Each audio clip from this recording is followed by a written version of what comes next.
Alright, today we're gonna finish those SS Aqua shenanigans, but before I move on, there's just one thing I wanted to mention. There's been one joker who's been having fun downvoting my videos lately. I know who you are, I'm giving you one warning, don't make me take exceptional measures. Stop doing it! You're not funny! Okay, now that that's out of the way, are you tired of the same old eggnog every holiday season? Want to put a new twist into it? Well, try the newest concoction to come out of the Speed Gamer's culinary laboratory. Blood Nog! What you do is if you take some eggnog and you add some blood energy drink. It's from Mana Potions. They've been sponsoring the Speed Gamers for several months now, and this drink has the texture of blood. It looks like blood, and it even comes in those, you know, those little blood packets, a miniature version of those packets, of course. And yeah, it's got the consistency of blood, but I haven't tried it out myself, obviously, but supposedly it tastes like fruit punch or, you know, strawberry juice, but it's just really thick. So yeah, the reason why I'm mentioning this is because Brit tried once again to make a bet with the chat room as to how quickly they can raise X amount of money, and once again, he lost. He got his ass kicked. It seems that whenever they set a target for themselves, and whether they say, we're gonna do some crazy stunt or not, they always manage to do it. There was some guy who even donated like 1,400, I think, some crazy amount like that. We always get one guy who gives mad amounts of money each marathon, and it's mostly the same guy, though this time it wasn't.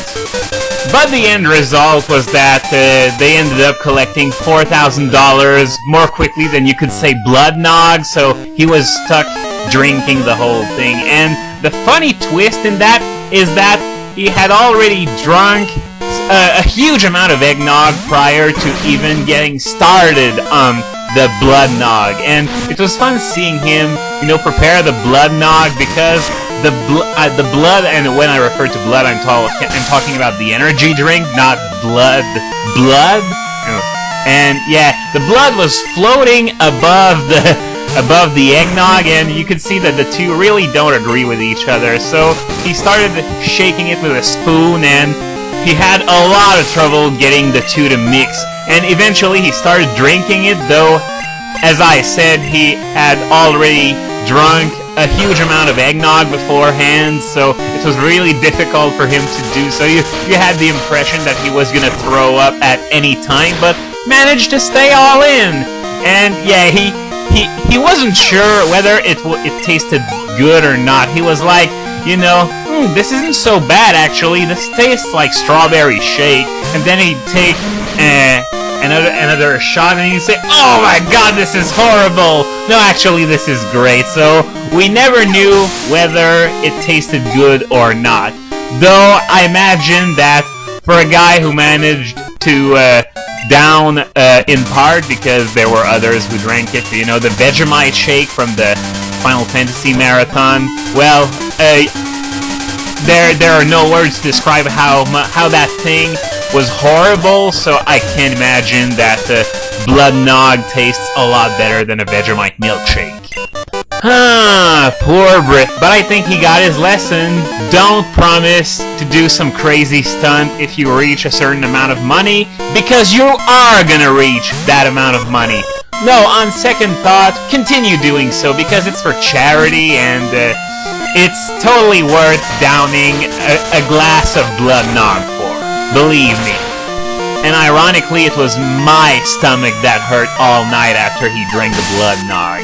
Okay, so it doesn't have anything to do with the Blood Nog, but it's still funny to pretend that, you know, it was so gross seeing Brit down the Blood Nog that my stomach hurt all night long.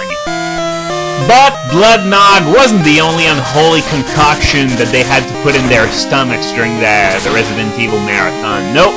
I don't know if you've ever heard of the Windows 7 burger.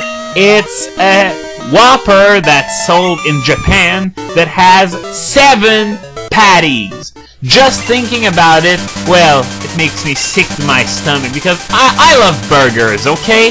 But I can't even stomach the idea of eating one with 7 patties. Just 7 patties of beef all by themselves. That's just sickening. Now add the rest of the burger, and that I apologize for that, but seriously, as you can imagine, they didn't make that burger outside of Japan because, well, as you can imagine, every 450-pound tub of lard in the Western world would have tried their hand at it and died from a heart attack. And can you say hello, lawsuits? So it was at least a sensible move, you know, not having that burger available outside of Japan. Though what about the Japanese? Are they not as lawsuit happy, and thus it was an okay marketing move to introduce the Japanese people to such a heart attack in a bun? And don't ask me how they managed to obtain those burgers, because, as I said, they're not available in the United States. Maybe, I don't know, but a lot of people, while Phil went to get the burgers, they were speculating in the chat as to exactly how they were gonna get a 7-patty Whopper. Were they just going to order, you know, like 14 burgers? Because it was Phil and Tyler who ate a Windows 7 burger each, so people were already imagining Phil ordering like 14 burgers to, you know, then make the Windows 7 burgers. Though that would have been a lot of leftovers.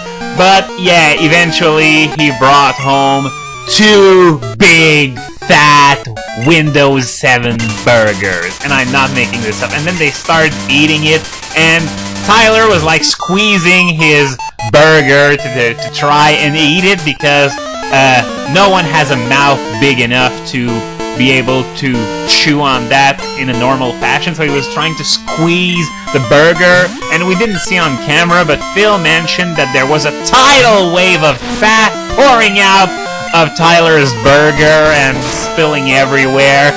I would have loved to be a little bird and see that, you know, because it honestly can't be healthy. Imagine just how much fat there is in 7 Whopper patties.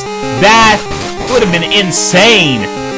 But what the story doesn't tell, since it took place near the end of the marathon, because they said they would eat Windows 7 burgers if they reached their goal of $8,000, which they did.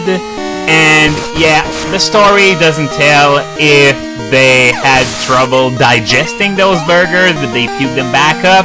Did their stomach hurt all night long? I don't know, but you gotta admit, it takes a lot of balls to not only make a bet like that, but uphold your end of the bargain. It's not everyone that would do that, and, well, kudos to them. I know that when I make a promise, I always try to uphold it as much as I can, but that kind of thing, I just honestly couldn't do so. I wouldn't even promise it in the first place, because I believe that if you promise something, then you're morally obliged to actually do it. But back to the game for a second. Man, that was a lot of pathetically weak Pokémon in that room. That was ridiculous. Phone call from Cool Trainer Arena on Route 27. And doesn't look like we're gonna get a rematch here. Have I ever faced a wild Raticate? Raticate I've beaten on numerous occasions. Wow, she's bragging about her ability to take down Raticate. Wow, those are some pretty low targets you set for yourself, girl. You're not gonna become the Pokemon champion if you keep that up. But yeah, now I'm gonna take a nap before heading to the basement. And when you take a nap, that is when the ship arrives at its destination. Because no matter how long you wait, you could wait for several hours and the ship just wouldn't arrive. But you go to sleep, you wake up, and oh, you're there. And oddly enough, the passengers aren't in a hurry to get out of the ship.